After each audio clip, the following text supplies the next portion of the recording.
የዮሐንስ ወንጌል ምዕራፍ 14 ቁጥር 15 እስከ 27 በጌታ ስም እንዲህ ይነበባል። ብትወዱኝ ትእዛዜን ጠብቁ፣ እኔም አብን እለምናለሁ ለዘላለምም ከእናንተ ጋር እንዲኖር ሌላ አጽናኝ ይሰጣችኋል። እርሱም ዓለም የማያየውና የማያውቀው ስለሆነ ሊቀበለው የማይችለው የእውነት መንፈስ ነው። ነገር ግን ከእናንተ ዘንድ ስለሚኖር በውስጣችሁም ስለሚሆን እናንተ ታውቁታላችሁ። ወላጆች እንደሌላቸው ልጆች አልተዋችሁም፣ ወደ እናንተ እመጣለሁ። ገና ጥቂት ዘመን አለ፣ ከዚህም በኋላ ዓለም አያየኝም፣ እናንተ ግን ታዩኛላችሁ። እኔ ሕያው ነኝና እናንተ ደግሞ ሕያዋን ትሆናላችሁ። እኔ በአባቴ እንዳለው እናንተም በእኔ እንዳላችሁ እኔም በእናንተ እንዳለው ያን ቀን ታውቃላችሁ። ትእዛዜ በእርሱ ዘንድ ያለች የሚጠብቃትም የሚወደኝ እርሱ ነው። የሚወደኝንም አባቴ ይወደዋል፣ እኔም እወደዋለሁ፣ ራሴንም እገልጥለታለሁ። የአስቆሮቱ ያይደለ ይሁዳ ጌታ ሆይ ለዓለም ሳይሆን ራስህን ለእኛ ልትገልጥ ያለኸው እንዴት ነው አለው። ኢየሱስም መለሰ አለውም፣ የሚወደኝ ቢኖር ቃሌን ይጠብቃል፣ አባቴም ይወደዋል፣ ወደ እርሱም እንመጣለን፣ በእርሱም ዘንድ መኖሪያ እናደርጋለን። የማይወደኝ ቃሌን አይጠብቅም። የምትሰሙት ቃል የላከኝ የአብ ነው እንጂ የኔ አይደለም። ከእናንተ ዘንድ ስኖር ይህን ነግሬያቸዋለሁ። አብ በስሜ የሚልከው ግን መንፈስ ቅዱስ የሆነው አጽናኝ እርሱ ሁሉን ያስተምራችኋል፣ እኔም የነገርኋችሁን ሁሉ ያሳስባችኋል። ሰላምን እተውላችኋለሁ፣ ሰላሜን እሰጣችኋለሁ። እኔ የምሰጣችሁ ዓለም እንደሚሰጥ አይደለም። አሜን። ልባችሁ አይታወክ አይፍራም። ለጌታ ክብር ሰጥተን እንቀመጥ። ሃሌሉያ፣ ክብር ለእግዚአብሔር ይሁን። የማካፍላችሁ ሐሳብ በአማኞች ውስጥ የሥላሴ መገኘት የሚል ነው። እንግዲህ ክፍሉን ስናነበው አውዱን ስንመለከት ጌታ ኢየሱስ ክርስቶስ ወደ መስቀል ሊሄድ ዋዜማ ላይ የነበረበት ምሽት ነው እና ጌታ እግሯቸውን አጥቦ ምሳሌ ትቶላቸው የመጨረሻ ስንብት የሚመስል ንግግር የሚናገርበት ክፍል ነው። ክፍል እና ልባቸው በጣም ተጨንቋል። ጌታን ሊሄድ ነው ነግሯቸዋል። ትክዱኛላችሁ ብሏቸዋል። ትተውኛላችሁ ብሏቸዋል። ብቻዬን ነው የምትተውኝ ብሏቸዋል። እና ጴጥሮስ እንኳን እኔ አልተውህም እነዚህን ሁሉ ቢተው እንኳን ሲለው ዶሮ ሳይጮህ 3 ጊዜ ትክደኛለህ ተብሏል። እና በጣም ውጥረት ውስጥ ናቸው። ከፊት ለፊታቸው የሚታያቸው ማዕበል ነው። ጥሩ ፒክቸር አይደለም የሚታያቸው። ኢየሱስ ሊለያቸው ነው። አብረውት ጌታን አውቀውታል፣ አብረውት ቆይተዋል። ነገር ግን አሁን ሊሄድ ነው እያላቸው ነው። እና በዚህ ጊዜ ነው ጌታ ኢየሱስ እንግዲህ ይሄንን ክፍል የሚነግራቸው። እንግዲህ ባነበብነው በዚህ ክፍል ውስጥ ጌታ ኢየሱስ የሥላሴን አብሮነት ተስፋ ይሰጣቸዋል። የመንፈስ ቅዱስን ብቻ ሳይሆን የእሱንም የአብንም አብሮነት ተስፋ ይሰጣቸዋል። ክብር ለኢየሱስ ይሁን። አሜን። እና እንዲጽናኑ እንዲበረታቱ ያደርጋቸዋል። ክብር ለጌታ ይሁን። እና በመጨረሻም ሰላምን ባነበብነው ክፍል ላይ እንደሚተውላቸው ይህ ሰላም ደግሞ ልዩ እንደሆነ እና ከዓለም የተለየ ሰላም እንደሆነ ይገልጽላቸዋል። ጌታ ይመስገን። ስለዚህ ለክርስትና ሕይወታቸው ቀጣይ የሚሆንን ነገር ነው የሚተውላቸው ማለት ነው። እና በዚህ ክፍል ውስጥ በአራት ደረጃ ወይም በአራት መልኩ ማየት እንችላለን ከፍለን። የመጀመሪያው የፍቅርን ትክክለኛ አገላለጽ ነው ጌታ የሚነግራቸው። ትወዱኛላችሁ ይላቸዋል። እኛም ልጆችን አንዳንድ ጊዜ ሕፃናት ሚጣዬ ትወጂኛለሽ? አዎ እወድሃለሁ። እንዴት ነው የምትወጂኝ? ስነቅፍ አርጋ ወይም እቅፍ አርገው እንደዚህ ነው ብለው የቻሉትን ያክል ጨምቀው ወደ ራሳቸው ፍቅራቸው ሊገልጹልን ይሞክራሉ። እና ጌታ ኢየሱስ በዚህ ክፍል ላይ ስለ ፍቅር ይናገራል። እና ብትወዱኝስ ትእዛዜን ምን በሉ ጠብቁ። ከወደዳችሁኝ ትእዛዜን ስለዚህ የእውነተኛ ፍቅር መገለጫው መታዘዝ ነው ማለት ነው። አሜን። እና አንዳንድ ሰዎች ፍቅርን በተለይ በዓለም በዘፈን፣ በንግግር፣ በግጥም ነው ፍቅርን የሚገልጹት፣ በተግባር አይደለም። ዘፋኙ ያላንቺ ሞታለሁ ይልና 4-5 ሚስት ያገባል እና ውሸቱን ነው። የዓለም ፍቅር የውሸት ነው። እና ጌታ ኢየሱስ የፈለገው ፍቅር ምን አይነት ነው? እውነተኛ ፍቅር ነው። እና የምትወዱኝ ከሆነ ይሄ ነው መገለጫው፣ ይሄ ነው መንገዱ። የምትወዱኝ ከሆነ ምን አድርጉ? ትእዛዜ ምን አድርጉት? ጠብቁት ይላቸዋል። እና በተግባር የሚገለጽን ፍቅር ምላሽ እፈልጋለሁ ይላቸዋል። ይሄ ነው የእውነተኛ ደቀ መዝሙር መለያ፣ መታዘዝ። አሁን ስለ ሪቫይቫል ብዙ እንጸልያለን አይደለም? ብዙ እንጮሃለን አይደለም? ግን የሪቫይቫል ትልቁ ዓላማው ግቡ ምን ላይ ነው? ሰዎችን ወደ ክርስቶስ መታዘዝ ማምጣት ነው አይደለም? ይሄ ነው ለክርስቶስ አእምሮን ምን ማድረግ ነው? መማረክ ነው። አሜን። ስለዚህ ወደዚህ እውነት ካልመጣ ማንኛውም መንፈሳዊ እንቅስቃሴ ግቡን ሚስ አድርጓል ማለት ነው፣ ስቷል ማለት ነው። ስለዚህ ሪቫይቫል ዝም ብሎ ጩኸት አይደለም፣ ዝም ብሎ ድራማ ሊሰራል መንፈስ ቅዱስ የሚመጣው እንድንታዘዝ አቅም ሊሆነን ነው። በዚህ ነው ፍቅራችሁ የሚለካው። ለኔ ያላችሁ ፍቅር የሚለካው በመታዘዛችሁ ነው። አያችሁ፣ ሎዶቅያ ቤተክርስቲያን ከሁለቱም አልሆንሽም አላት። እንዲሁ ልብ ያልክን ወይ ትኩስ ወይም ደግሞ ቀዝቃዛ አይደለም። ስለዚህ አለየልህም፣ መሀል ላይ ነው ያለው እና ምን ላረግ ነው? ዝም ብላችሁ ለብ ያለ ውሃ ዝም ብላችሁ ብትጠጡ ምን ያደርጋችኋል? ወዳችሁ ይገላበጥባችኋል አይደል? ስለዚህ ያንን ምሳሌ ነው የሚሰጣቸው። እየተገላበጥክብኝ ነው፣ አልተመቸኝም ነው ያላቸው። እግዚአብሔር ማስተዋልን ይስጠን። የሚሰማ ጆሮ ያለው ስለዚህ ዛሬ እግዚአብሔር የቀዘቀዘን ፍቅር ከኛ በኢየሱስ ክርስቶስ ስም ይለውጠው፣ በጌታ በኢየሱስ ስም ያስወግደው። አሜን። ታውቃላችሁ በዚህ ዘመን ህዝቡም ሰባኪዎችም የምንወደው ፖዚቲቭ ወይም ደግሞ እኛን ላይ ያተኮረ ነገር ነው አይደል? ትባረካለህ፣ ይሞላልሃል፣ ትጠሳለህ፣ ትጠረምሳለህ፣ ጠላት ይመታል። ይህ ሁሉ ስለማን ነው? ስለኛ ነው። እውነቱን እንነጋገር በጌታ ፊት ስላለ ክርስቶስን ያማክል አይደለም ስብከታችንም ዝማሪያችንም አይደለም። ያችሁ መታዘዝ ሲደክም ፍቅር ይገዘግዛል። ፍቅር ምን ያደርጋል? ይቀዘቅዛል። እና የቀዘቀዘ ፍቅር የቀዘቀዘ ልብ ደግሞ ለሞት የቀረበ ነው አይደለም። ስለዚህ በቃ ፍቅራችን ሲቀዘቅዝ ኖርማል አይደለም፣ ህመም ነው፣ ወደ ሞት እየሄድክ ነው። ስለዚህ ዎች አውት፣ ንቃ፣ አድነኝ በል። ጌታ ሆይ አድነኝ፣ ድረስልኝ በለው። እህቶች ታውቃላችሁ እሳት ሊዳፈን ሲል ምንድነው የምታደርጉት? ታራግቡታላችሁ አይደል? ኦክሲጅን ነው የምትሰጡት። ከዛ ምን ያደርጋል? ያ ሊጠፋ ያለው እሳት ምን ያደርጋል? እንደገና ይቀጣጠላል። ስለዚህ ዛሬ መንፈስ ቅዱስ ይንፈስብን። አሜን። እንደገና ያቀጣጥለን፣ በኢየሱስ ስም ያቀጣጥለን። ስለዚህ ከፍቅር የምተነሳ መታዘዝን ጌታ ዲማንድ ያደርጋል። ከወደዳችሁኝ ይህንን ነው የምፈልገው ይላል። አንድ የሙዚቃ ተማሪ ትምህርት ቤት ሄዶ ሙዚቃ ሲማር መምህሩን ስለሚወደው አይደለም በዋነኝነት አይደለም የሚታዘዘው አይደል? የሚለውን ሁሉ ያደርጋል። ለምን? በዋነኝነት ያንን የሚያደርገው ለምንድን ነው?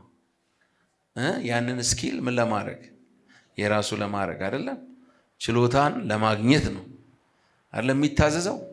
ጊታር ከሆነ እጁ እስኪላጥ ድረስ የሚለማመደው፣ ኪቦርድ ከሆነ እጁ እስኪዝል የሚለማመደው ለምንድን ነው? ያንን ስኪል ምን ማድረግ አለበት? የራሱ ማድረግ አለበት አይደለም። ስለዚህ ኢየሱስን ለመምሰል የምንፈልግ ከሆነ እያችሁ መታዘዝ አለብን። አሜን። መታዘዛችን እንደምንወደው ያሳያል። እጁ እስኪደማ ድረስ ጊታር የሚለማመደው ምን ስለሚወድ ነው? ይሄ ሰው ጊታር መጫወትን ስለሚወድ ነው። ስለዚህ አብ ነው ያለው። ይሄን ከአብ ነው የሰማሁት እኔ አይደለም እላችሁ አላቸው። ስለዚህ ከፍቅር የሚመነጭ መታዘዝ ነው ጌታ ዲማንድ ያደረገው። አሜን።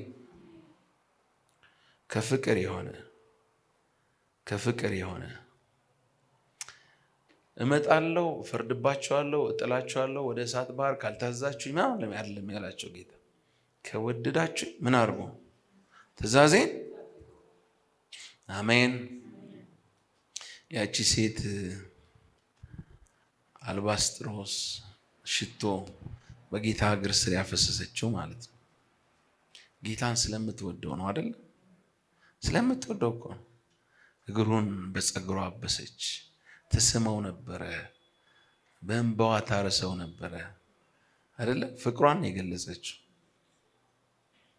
እና ስምዖን ምን ያደርግ ነበር? ይሄ ሰው ነቢይ ቢሆን እቺን ሴት ማንነቷን ባወቀ እያለ ጌታን ጀጅ ያደርግ ነበር አይደል? ከዛ ጌታ ምን አለው? ስምዖን አንድ ነገር ልንገርህ አለው። 2 ተበዳሪዎች ነበሩ። አንደኛው 500 ዲናር ተበደረ፣ ሌላኛው ደግሞ 50 ዲናር። ከዛ ለሁለቱም መክፈል ሲያቀታቸው እዳቸውን ምን አረገላቸው? አበዳሪው ሰረዘላቸው፣ ይቅር አላቸው። እና የትኛው አብልጦ የሚወድ ይመስላል አለው። 500 የተተወለት አለ። በእርግጥ ፈረድክ በትክክል አለው አይደለ? በእኛ በሚገባችሁ ምሳሌ ልስጣችሁ።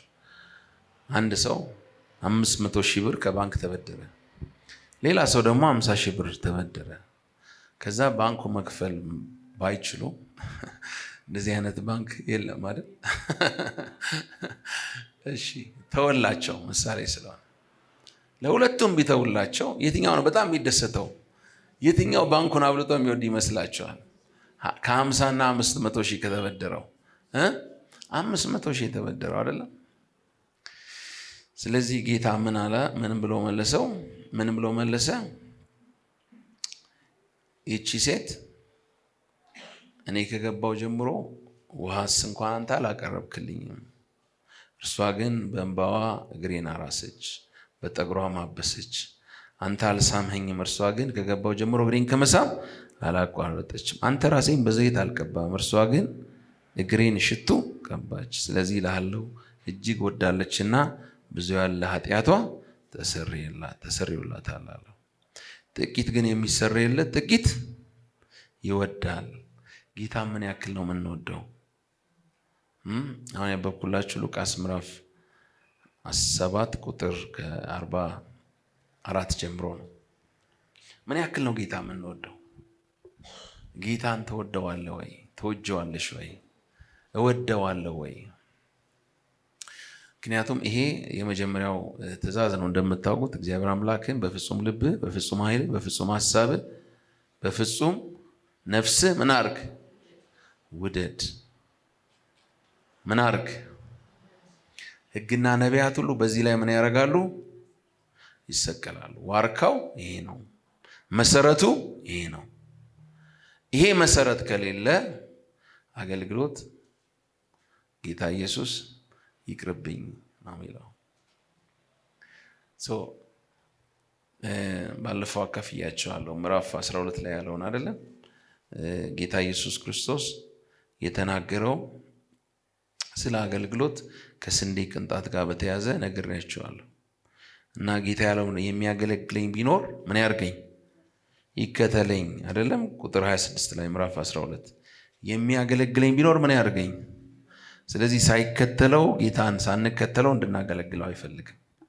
ይሰማል ወይ? ስለዚህ ኢየሱስ ይሄን ዲማንድ ያደርጋል። ደቀ መዝሙር መሆንን። ስለዚህ እውነተኛ አምልኮ እግዚአብሔርን ከመውደድ ነው የሚነሳው። እግዚአብሔርን መውደድ ደግሞ ማለት እግዚአብሔርን ምን ማድረግ ነው? መታዘዝ ነው። እስቲ መታዘዝ ነው በሉኝ። አሜን። ክብር ለኢየሱስ ይሆን። ሉቃስ ምዕራፍ 15 ላይ የምናውቀው የጠፋው ልጅ ታሪክ። የጠፋው ልጅ ሲገኝ ወንድሙ ደስ አለው እንዴ? ወንድሜ የተገኘ ጠፍቶ ነበረ ፕሬዝ ጋድ ነው ያለው አላለም አይደለም? ፊቱ ጠቆረ። ምን አይነት ልብ ነው? እግዚአብሔር ይፈውሰን። እግዚአብሔር ይፈውሰን። እና አባቱን ሲወነጅል ታያላችሁ።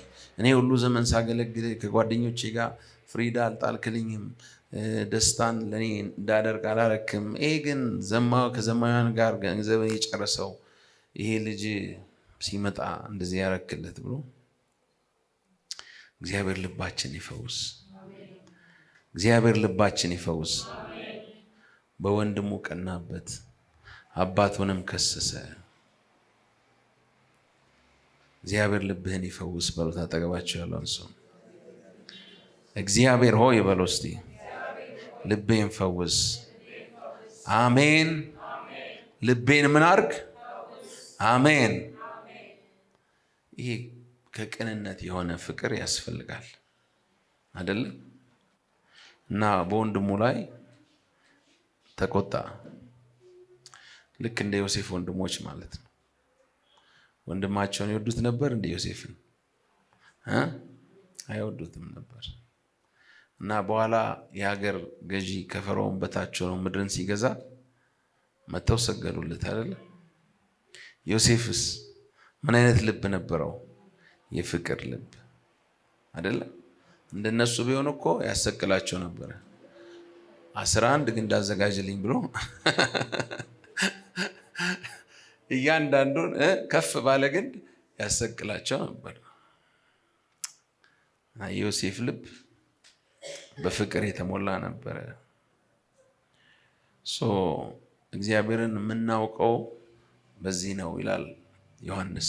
እግዚአብሔር ምንድን ነው? አሜን። በፍቅሩ እንድንኖር እግዚአብሔር ይፈልጋል። አሜን። እግዚአብሔር ይፈውሰን። አሜን። በተለይ ከኛ አስተዳደግ ከባህላችንም አንዳንዴ ለበቀል ለቂም እንድንነሳሳ ተደርገን ነው ያደግነው አይደለ? ልጆች አንዳንድ ጊዜ ቤተሰብ ዘመድ ምናምን ይመጣና እንደዛ ሲያደርግ ነው አታርጉላቸዋለሁ። እና በተለይ ሳሚ ወንድ ስለሆነ ብዙ ይጫወታል። ውጭ ወጥቶ ነው የሆነ ነገር ከመጣው ምንድነው ምን ሆነ ነው መታኝ፣ ምኑ ያ እንትኑ መግቢያ ሊሆን ይችላል የሆነ ነገር እና ምን ይሉታል ቱበል ብለው ነው ሄደው የሚመቱት። እና እኔ ደግሞ እሱ እኮ አይደለም የመታው፣ አንተ እኮ ነህ ስላላየኸው ነው የመታኸው፣ አንተ እኮ ነህ የመታኸው። ስለዚህ ሌላ ጊዜ አይተህ ተራመድ እንጂ እሱ አይደለም የመታ ነው። እና ሌሎቹ ቱበል ቱበል ቱበል እና በቀልን እያስተማረን ነው ብዙ ጊዜ የምናሳድጋቸው አይደለ? የሆነ ነገር ከጣለው ቱበል የት አባቱ ብለህ እና ሰው ልጁ ካደገ በኋላ በቀልተኛ መሆንን ነው። ስለዚህ እንዲነካ አይፈልግም፣ ምላሽ መስጠት ይፈልጋል። እዚህ አንዳንድ ሰዎች ወንጌል እንኳን ለመስበክ ሲወጡ ሲሰደቡ መልሰው መሳደብ ይታገላቸዋል። ኢየሱስ ጌታ ነው። ጌታን ልባችን ይፈውሰው። አሜን። ስለዚህ መሬቱን እየመታን አድገን ይሄን የመታው በለው እየተባለ ጌታ ግን ምን አለ? የምትወዱኝ ከሆነ ትእዛዜን። አሜን። ሁለተኛው ሐሳብ ቁጥር 16-18 ያለው ነው። አብረን አንብበው።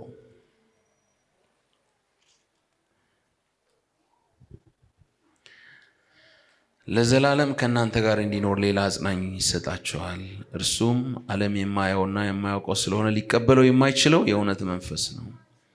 ነገር ግን ከእናንተ ዘንድ ስለሚኖር በውስጣችሁም ስለሚሆን እናንተ ታውቁታላችሁ። ስለዚህ ሁለተኛው ሐሳብ በዚህ ክፍል ላይ ያለው የፍቅር ምላሽ ለደቀ መዝሙር እግዚአብሔር ያዘጋጀው ስጦታ ነው። እሱም ምንድነው? ረዳት፣ አሎስ ፓራክሊቶስ በግሪክ ሌላ ረዳት፣ የሚረዳ ጠበቃ፣ አጽናኝ፣ አማካሪ ይሰጣቸዋል። ሌላ አካል አለ የሚረዳ። እሱ ካልረዳ ክርስትና መኖር አይቻልም። ወደ ሰማይ መሄድ፣ ከእግዚአብሔር ጋር መገናኘት፣ እግዚአብሔርን መከተል፣ እግዚአብሔርን ማክበር አይቻልም። ያለ እርሱ ምንም ባዶ ነው። ስለዚህ ሌላ ረዳት። አሜን። ክብር ለኢየሱስ ይሁን። ሌላ ረዳት ይሰጣችኋል አለ። እግዚአብሔር የተመሰገነ ይሁን። ታውቃላችሁ የጠበቃዎች ስራ በጣም አስፈላጊ ነው አይደለም? በተለይ ክስ ውስጥ ላለ ሰው፣ ጠላት ላለበት ሰው አይደለም? ስለዚህ ለእኛም ለክርስቲያኖች አያችሁ ጠላትን ድባቅ እንዲመታልህ መንፈሱን ሰጥተዋል። አሜን። እና ውጊያ ሲበዛብህ መንፈስ ቅዱስን ጥራ። ረዳት ከለላ አለ፣ ባንተ ውስጥ አለ፣ የሚረዳ አለ። ስትጠወልቅ ስትደርቅ ጥራው መንፈሱን። አሜን። ያረሰርሰሃል። አሜን። እንደገና ሪቫይቭ ያደርግሃል። አሜን። ክብር ለኢየሱስ ይሁን። እሱም ከተውክ ተስፋ የለህም። ማንም ከጎን ባይሆን ችግር የለም እሱ ካለ። አሜን። ሁሉን የሰራ እሱ ስለሆነ ዛሬ እግዚአብሔር ኃይላችንን ያድሳል፣ ፍቅራችንን ያድሳል። የቀድሞውን ፍቅር እናነሳለን። መንፈስ ቅዱስ ይረዳናል። አሜን። ሃሌሉያ። እየወቀሰ ወደ ንስሐ ያመጣል። ስለዚህ ሌላ ረዳት አለ። ሌላ ረዳት ይሰጣቸዋል እና ያ ረዳት በእናንተ ውስጥ ነው ያለው የሚሆነው። እንደ ብሉይ ኪዳን ዘመን ጊዜያዊ የሆነ ስራ ሰርቶ የሚመለስ ውጫዊ የሆነን ነገር ላይ ብቻ የሚታይ አይደለም። በውጭ የሚገለጥ ሳይሆን በዋነኝነት የት ነው የሚኖረው? አማኝ ውስጥ ነው። አማኝ ውስጥ ነው። የእውነት መንፈስ ይባላል እሱ። አሜን። የእውነት መንፈስ፣ የእግዚአብሔር መንፈስ። የእርሱ መንፈስ የሌለው ከሆነ ግን ይሄ የእርሱ ወገን ሮሜ ምዕራፍ 8 ቁጥር 9 ላይ መንፈስ ቅዱስ የሌለው የኢየሱስ ወገን የሰማይ ወራሽ አይደለም እንደ እግዚአብሔር ቃል። ስለዚህ አሎን ፓራክሊቶን ሌላ ረዳት የእውነት መንፈስ እሱን ይሰጣቸዋል አለ። እሱ ይረዳቸዋል አለ። አሜን። በዋነኝነት ሁለት ነገሮችን ጌታ ገለጸ በዚህ ክፍል ላይ። ያስተምራቸዋል። ምን ይላቸዋል? ያስተምራቸዋል። ስለዚህ በልባችሁ ላይ ትእዛዜን ምን ያደርገዋል? ይጽፈዋል። ያስተምራቸዋል። መንገድን ያሳያቸዋል። ያስተምራቸዋል። እስቲ ያስተምረኛል በሉ። ዮሐንስ እንዳለው በመልእክቱ ማለት ነው አይደለም? በእናንተ ግን ቅባቱ በእናንተ ስለሚኖር ማንም እንዲያስተምራችሁ ኢየሱስ ጌታ ነው። ሁለተኛ ያስታውሳቸዋል። ምን ያደርጋቸዋል? አቅጣጫን ይጠቁማል። ይህ አይደለም መንገዱ ይልሃል። ያስታውሳል። የጌታን ቃል ያስታውሳል። ወደ መታዘዝ ያመጣሃል። እየመከረ እየገሰጸ ወደ መታዘዝ ያመጣቸዋል። እንጂ ወላጅ እንደሌላቸው ልጆች ምን አላደረጋቸውም? አልተዋቸውም አለ ጌታ። በሶስተኛ ደረጃ የምናየው መለኮታዊ ኑሮ ወይም የመለኮትን አብሮነት ነው። ይህ ደግሞ የከበረ የፍቅር ሽልማት ነው። አሜን። ኢየሱስ በርን ያንኳኳል። የተዘጋ በርን ያንኳኳል። ምን ለማድረግ? አብሮ ገብቶ ከተከፈተለት እራትን ለመብላት። ለጉብኝት አይደለም ጌታ የሚመጣው። ለምን አይደለም? በዚህ ክፍል ላይ ስናነብ የሚወደኝ ቃሌን ይጠብቃል፣ እኔም ምን አደርገዋለሁ አለ እወደዋለሁ፣ አባቴም ይወደዋል፣ ወደ እርሱም እንመጣለን። ቁጥር 23 ላይ በእርሱም ምን እናደርጋለን አለ? ምን እናደርጋለን? ምን እናደርጋለን? ጉብኝት ነው የሚለው? ጉብኝት ነው ወይ የሚለው? ምን እናደርጋለን? በሏ ጉባኤው በአንድነት አሜን። ስለዚህ ኢየሱስ እና አብ የሚመጡት ምን ሊያደርጉ ነው? ለመኖር። አሜን። ምን ለማድረግ ነው? ኢየሱስ ጌታ ነው። የእስራኤል ተስፋ የእኛም ተስፋ ነው። መጽሐፍ ቅዱስ አንተን የሚተዉ ከአንተ የሚለዩ የሕይወት ውሃ ምንጭ እግዚአብሔርን ትተዋልና በምድር ላይ ይጻፋሉ ይላል። ኤርምያስ ምዕራፍ 17 ቁጥር 23 ላይ በምድር ላይ ይጻፋሉ ማለት ምን ማለት ነው? በምድር ላይ የጻፋችሁት ነገር ይቆያል? አፈር ላይ የጻፋችሁት ይጠፋሉ፣ ይረሳሉ። እግዚአብሔር ከዚህ ይጠብቀን። አሜን። ስለዚህ ጌታ ኢየሱስ መኖሪያ እናደርጋለን አለ። ግን አንድ በጣም የሚገርም ነገር ታነባላችሁ በዚህ ክፍል። ደቀ መዛሙርቱ ጌታን የሚጠይቁት ጥያቄ ነበረ እና ምን ብለው ይጠይቁት ነበረ? በተለይ ከፍ ብለን ስናነብ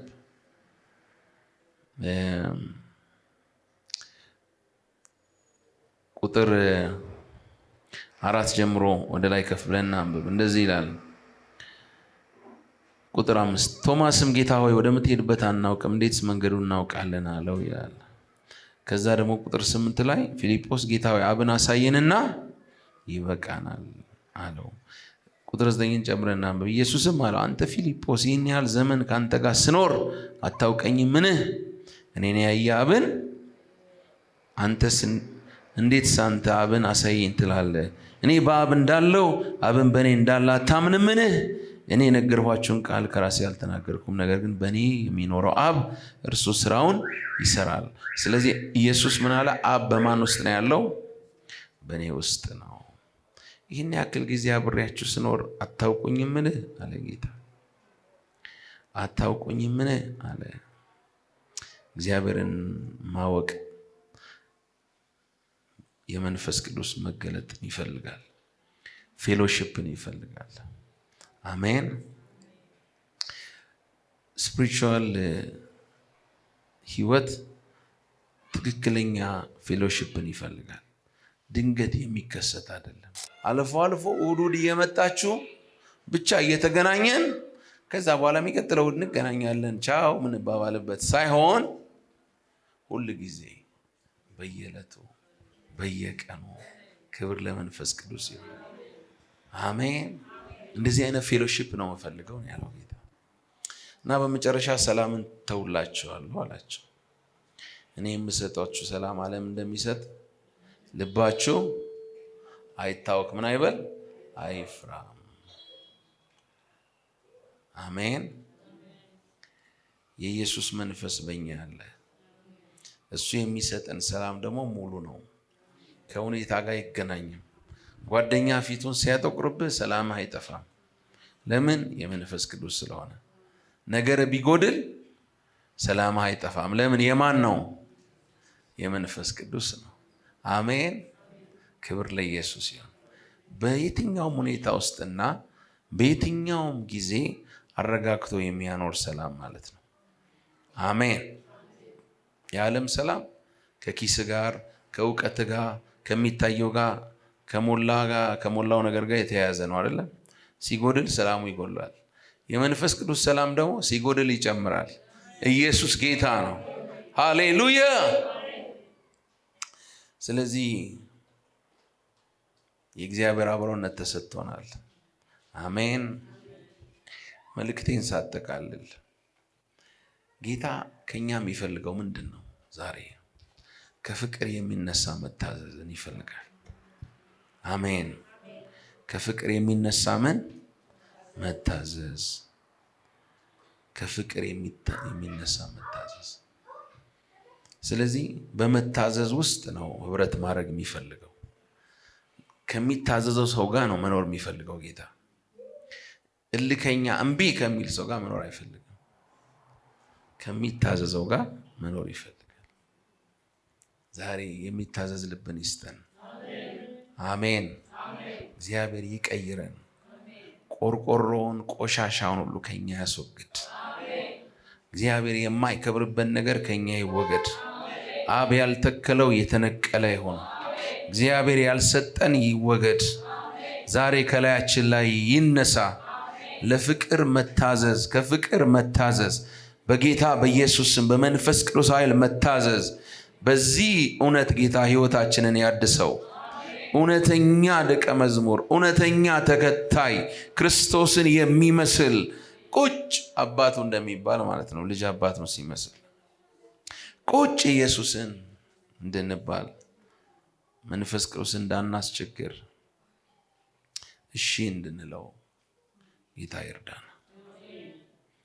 እንዳንታገል በውስጣችን መገኘቱን ጌታ አድርጓል። አሜን።